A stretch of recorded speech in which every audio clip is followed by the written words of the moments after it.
Lockdown ಸಮಯದಲ್ಲಿ ಬೆಂಗಳೂರಿನ ಪಾದರಾಯನಪುರದಲ್ಲಿ ನಡೆದ ಗಲಭೆ ಪ್ರಕರಣಕ್ಕೆ ಸಂಬಂಧಿಸಿದಂತೆ 375 ಮಂದಿ ವಿರುದ್ಧದ ಪ್ರಕರಣವನ್ನ ಹೈಕೋರ್ಟ್ ಇದೀಗ ರದ್ದುಗೊಳಿಸಿದೆ.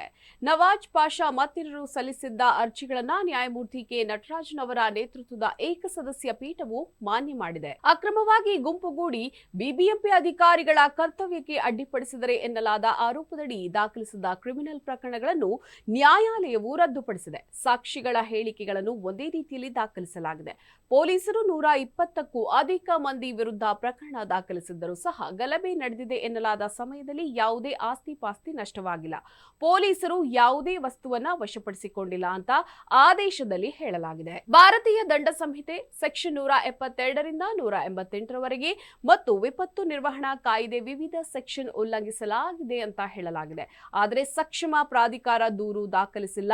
ಬಿಬಿಎಂಪಿ ಅಧಿಕಾರಿಗಳು ಪಾದರಾಯನಪುರಕ್ಕೆ ಸೀಲ್ ಡೌನ್ ಮಾಡಲು ಹೋದಾಗ 51 ಜನರಿಗೆ ಕೋವಿಡ್ ಸೋಂಕು ದೃಢಪಟ್ಟಿತ್ತು ಅಂತ ಹೇಳ್ತಾ ಇದ್ದಾರೆ. ಆದರೆ ಯಾರಿಗೆ ಸೋಂಕು ತಗುಲಿತ್ತು ಎಂಬ ಬಗ್ಗೆ ಯಾವುದೇ ವಿವರಗಳನ್ನ ಆರೋಪ ಪಟ್ಟಿಯಲ್ಲಿ ದಾಖಲಿಸಿಲ್ಲ ಅಂತ ನ್ಯಾಯಾಲಯ ಹೇಳಿದೆ. ಬಿಬಿಎಂಪಿ ಅಧಿಕಾರಿಗಳು ಈ ಪ್ರದೇಶವನ್ನ ಸೀಲ್ ಡೌನ್ ಮಾಡಲು ಮುಂದಾದಾಗ ಅಲ್ಲಿನ ಜನರು ಹಾಲು, ತರಕಾರಿ ಮತ್ತಿತರ ಅಗತ್ಯ ವಸ್ತುಗಳನ್ನ ತರಲು ತೊಂದರೆ ಆಗಬಹುದು ಅಂತ ಪ್ರತಿರೋಧ ಮಾಡಿರಬಹುದು.